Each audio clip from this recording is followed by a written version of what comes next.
All right, everyone, I'm back here working on blown 29, and we are working on the engine today.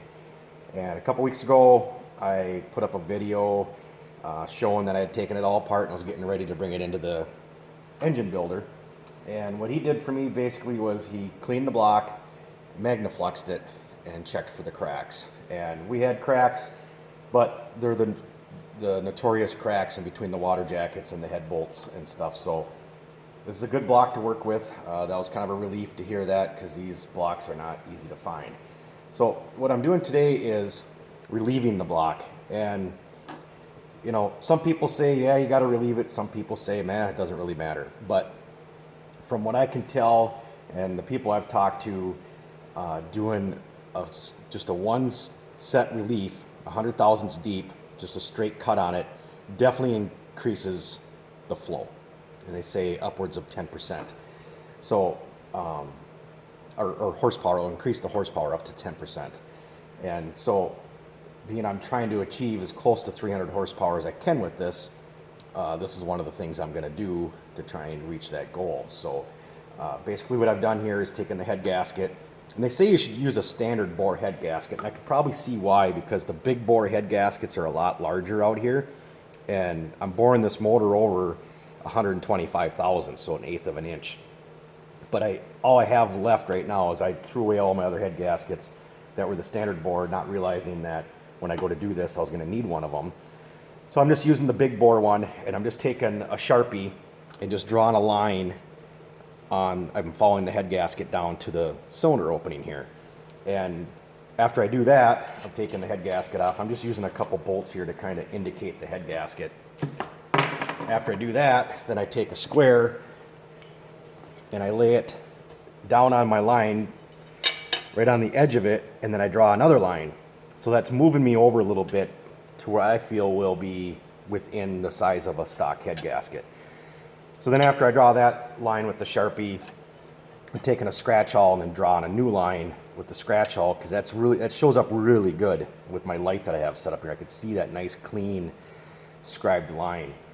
So after all that, got everything marked out, and then I'm using a router. And this was a tough one to find, is exactly how to do this. I only found one video on YouTube on how to do this, and they were doing it in a big end mill and Bridgeport, you know. And they were actually doing everything. They were boring it on that Bridgeport. They were relieving the block on the Bridgeport. They did everything on there. And I do have access to one. My friend Larry has one. He did the intake and the heads and stuff, but this thing was going to be a little tricky to try and get into his mill, because his access is kind of short in that one. So I thought, well, I looked around some more, and I actually found in one of my Ford Flathead books on how to do it with a router. And some people are a little apprehensive, can you really do it with a router? And I'm telling you, I've already done the one side, and now I'm on the second side, and this router works amazingly fast. Right now I have the bit chucked out to 60 thousandths, so I'm taking 60 thousandths out on my initial cut. And then I'm going to reduce it to 40 thousandths and do a cleanup pass at 40 thousandths, and that'll achieve my overall 100 thousandths deep cut. And so I bought a variety of stones. I got this bell-shaped one, I got this one here,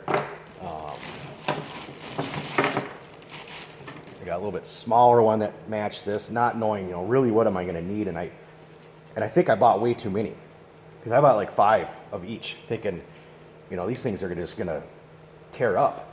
And I bought a dressing stick too, to be able to reshape the stone and stuff. And I put one stone in there so far, and I've rough cut 6 of the cylinders at 60 thousandths deep, and it's still going strong. So I probably only needed to buy one, and so I got a bunch of extras. They're only a couple bucks a piece, so I just wanted to be safe. And so here's how I have it into the router. I took the base plate off the router so that I can see easier in here. With this light set up, I can see where I'm cutting to, because you got to cut right to that line. You don't want to catch the seats or anything. So I took the base plate off, and this seems to ride on top of the engine block just fine. And so I just set it down in here like this, and then I'm just sitting in a chair down here and cutting, and it really goes amazingly well. And I'm just keeping my light moved along here to keep it focused on each cylinder so I can see. So what I'm going to do is I'm going to fire this up. I'm just going to partially cut one of them so you can see exactly what I'm doing. And I hope this helps people out. I'm hoping other people can find this video then and do this a little easier than I kind of struggled a little bit here trying to find the correct information on how to do this. And here we go. I'm gonna put up a video for it, so hopefully other people can find it and be able to do this, because you really can. Anybody can pretty much do this if you know how to run a router.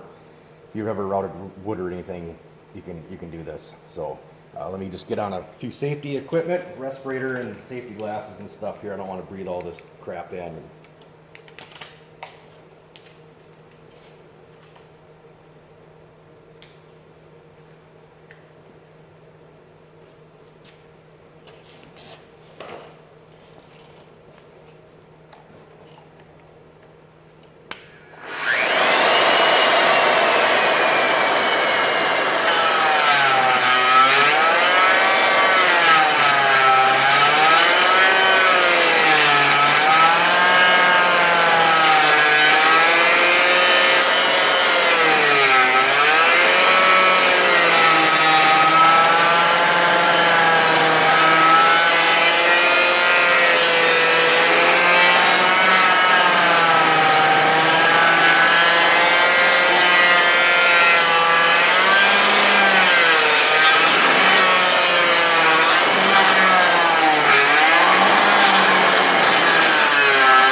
So I actually did the full rough cut on that one.